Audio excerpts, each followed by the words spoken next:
Caríssimos amigos e irmãos, que a paz do Senhor esteja com todos vocês. Estamos chegando já ao final do tempo do Natal. Nesse final de semana, celebramos a Epifania do Senhor. Aqui no Brasil, no dia 6 de janeiro, que é o dia da Epifania pelo mundo afora, passa para o domingo, nesse ano para o dia 7.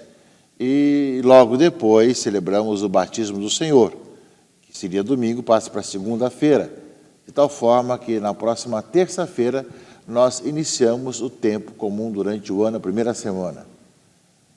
Tempo do Natal nos fala, caríssimos amigos e irmãos, de toda a alegria da encarnação.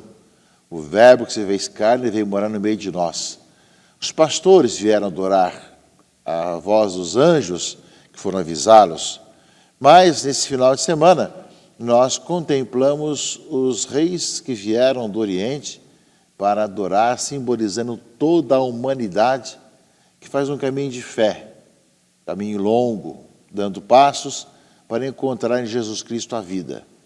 É bem esse aspecto, meus irmãos e irmãs, que nós celebramos esse final de semana, ou seja, a toda a humanidade.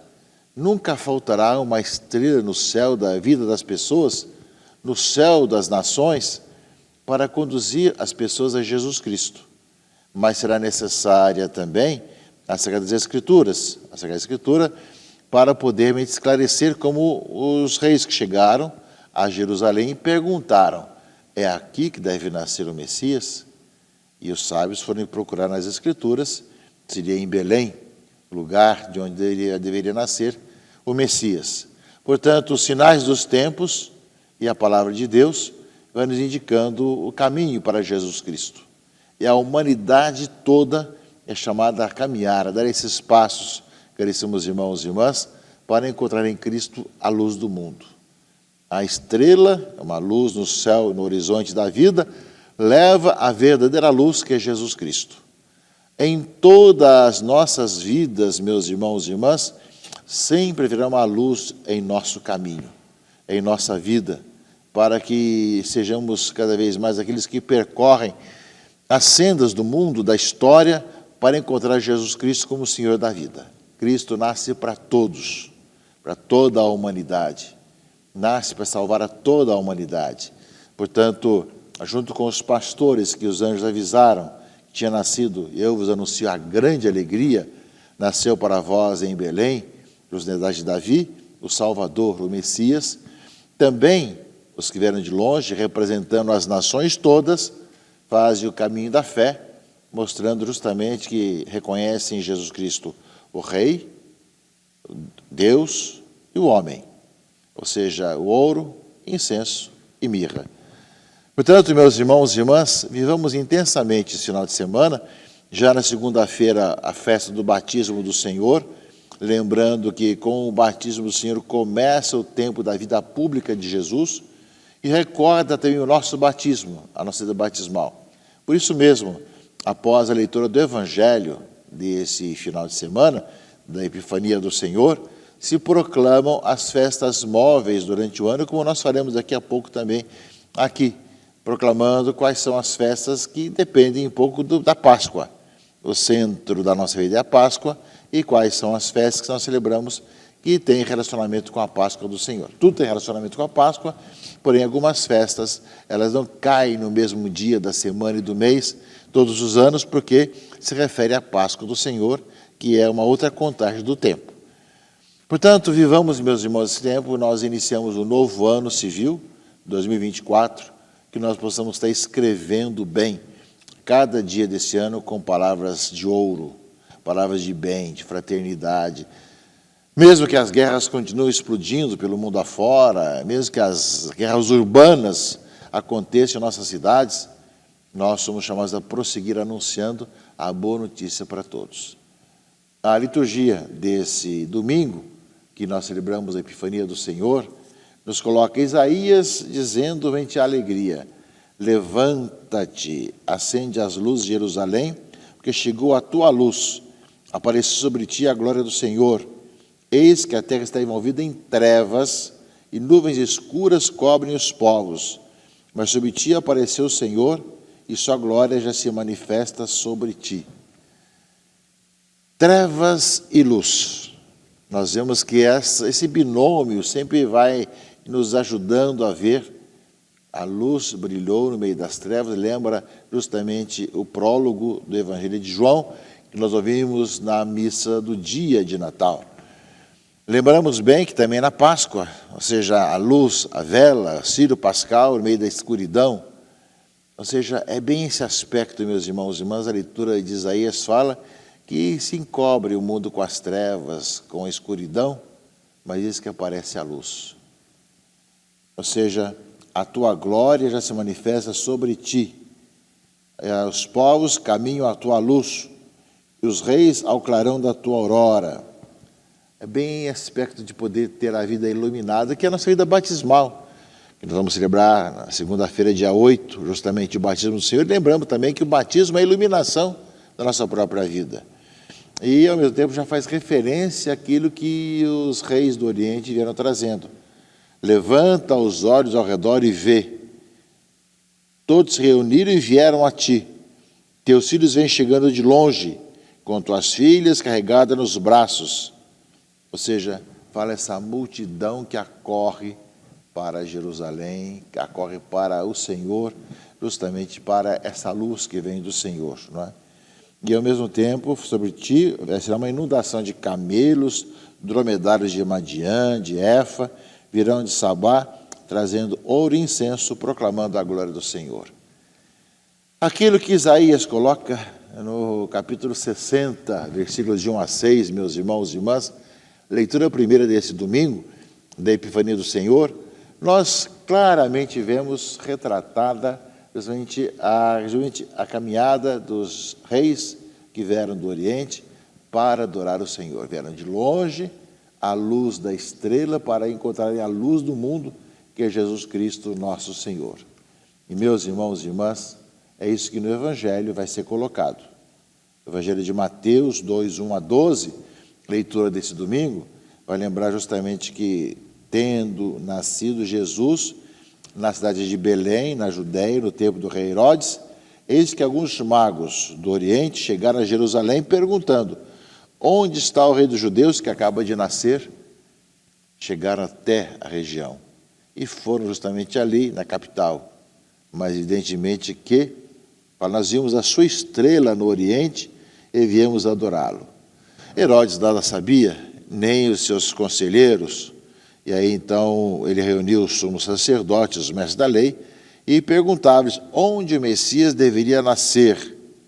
E eles responderam: em Belém, na Judéia, pois assim está escrito pelo profeta: e tu, Belém, terra de Judá, de modo algum és a menor entre as principais cidades de Judá, porque de ti sairá um chefe que vai ser o pastor de Israel, o meu povo.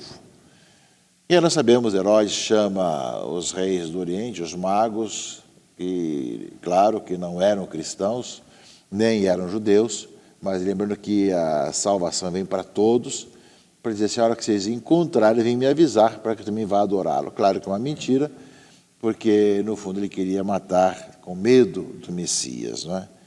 E aí, quando ouviram de onde vinham, a estrela, né, ia diante deles até parar sobre o lugar onde estava o menino. E ao verem de novo a estrela, sentiram uma grande alegria e entraram na casa, viram o menino com Maria, sua mãe, ajoelharam diante dele e o adoraram. Depois abriram seus cofres e lhe ofereceram presentes: ouro, incenso e mirra. Avisados em sonho para não voltarem a Herodes, retornaram para a sua terra, seguindo por outro caminho. Caríssimos amigos e irmãos, grande dom, grande graça do Senhor. Nós vemos justamente isso. O Senhor nos dá essa possibilidade de vermos que todos os povos são chamados à salvação. Há sempre uma estrela, sempre uma luz no caminho dos povos, para que, seguindo os sinais, encontrem Jesus Cristo Salvador. Haverá sempre a palavra de Deus. Os mestres da lei foram consultar a Sagrada Escritura para indicar qual é o caminho, onde é que deve nascer o Messias, no caso, a pergunta que fizeram. E é, portanto, para todos nós, uma oportunidade para que nesse final do tempo do Natal, nós saibamos ver, meus irmãos e irmãs, que nós que celebramos cristamente o Natal, sejamos também anunciadores da boa notícia a todas as pessoas, proclamadores da boa nova a todas as pessoas, para que cada vez mais sejam iluminadas pelo Senhor da graça de Deus. E a segunda leitura, a carta de Paulo aos Efésios, meus irmãos e irmãs, ele fala que isso foi dado a conhecer. Se ao menos soubesses a graça que Deus me concedeu, e como por revelação tive conhecimento do mistério, que Deus não o fez conhecer aos homens das gerações passadas, mas acaba de o revelar agora pelo Espírito aos seus santos apóstolos e profetas. Os pagãos são admitidos à mesma herança, são membros do mesmo corpo e são associados à mesma promessa em Jesus Cristo. Isso fala de São Paulo, a carta aos Efésios.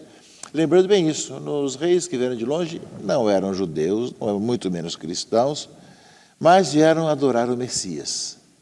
Ou seja, é todo esse anúncio da boa notícia daqueles que são chamados a encontrar em Cristo o Salvador e a vida. E por isso mesmo, nesse dia, nesse domingo, se faz o anúncio, né, das festas móveis que acontecem nesse ano, com a seguinte palavra: irmãos caríssimos, a glória do Senhor manifestou-se e sempre há de manifestar-se no meio de nós, até sua vinda no fim dos tempos. Nos ritmos e nas vicissitudes do tempo, recordamos e vivemos os mistérios da salvação.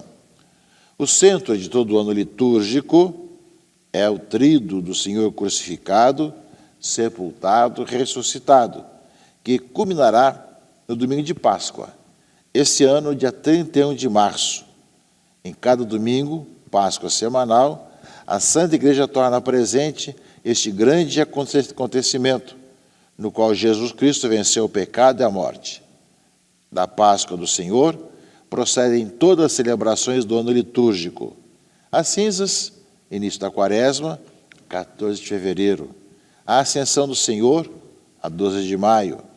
Pentecostes, 19 de maio. Corpo e Sangue de Cristo, a 30 de maio. O primeiro domingo do Advento ocorrerá no dia 1º de dezembro. Também as festas da Santa Mãe de Deus, dos apóstolos, dos santos, e na comemoração dos fiéis defuntos, a Igreja peregrina sobre a terra proclama a Páscoa do Senhor, a Cristo que era, que é e que há de vir, Senhor dos tempos e da história, louvor e glória pelos séculos. Amém. Portanto, caríssimos irmãos e irmãs, hoje se proclama gente as festas móveis, que a Páscoa é o centro, e as outras festas móveis, como o tempo do início da Quaresma, com quarta-feira de cinzas, a Ascensão, Pentecostes, Corpus, que dependem da festa da Páscoa, que acontece justamente de um modo muito especial, porque a contagem da Páscoa é no ano lunar, e nós estamos no ano solar. Portanto, a festa da Páscoa, cada ano muda a data conforme as várias luas. O domingo, depois da primeira lua cheia da primavera no hemisfério norte, é que justamente nós celebramos a Páscoa do Senhor, e daí vem todas as demais festas. Celebramos a Epifania, nesse final de semana, na segunda-feira, a festa do Batismo do Senhor, e aqui no Rio de Janeiro, a partir desse final de semana, dia 7, meus irmãos e irmãs, nós começamos a trezena de São Sebastião. A trezena de São Sebastião, que vai do dia 7 ao dia 19, e do dia 20, dia de São Sebastião. Por isso o Rio começa a viver e inicia o seu ano com São Sebastião. Nesse ano, levado pelo ano da oração, temos como tema da trezena de São Sebastião, a oração é a fortaleza de São Sebastião. A oração é a fortaleza de São Sebastião. Se é para São Sebastião a oração, a fortaleza, muito mais para nós ainda, meus irmãos e irmãs, que nós continuemos a viver o ano civil, que nós recentemente iniciamos, o ano também litúrgico, e a partir dessa próxima terça-feira, iniciando a primeira semana do tempo comum, caminhamos com confiança, vivendo a nossa fé, vivendo o testemunho de Jesus Cristo, nosso Senhor, e que nós peçamos que sempre uma luz brilhe no coração das pessoas todas que estão nas trevas, para que enxergue o caminho para Jesus Cristo, nosso Senhor. Essa é a nossa oração, e aquilo que nós queremos cada vez mais, vivendo o nosso batismo, termos e sermos cada vez mais iluminados temos essa luz em nossa vida. Haverá sempre uma luz no caminho da humanidade para o seguimento e para seguir a Jesus Cristo. Que nós saibamos ser também essa luz, saibamos ser esse sinal, esse exemplo, esse testemunho da luz de Jesus Cristo, nosso Senhor. Que Deus nos abençoe e guarde, em nome do Pai, do Filho e do Espírito Santo. Amém.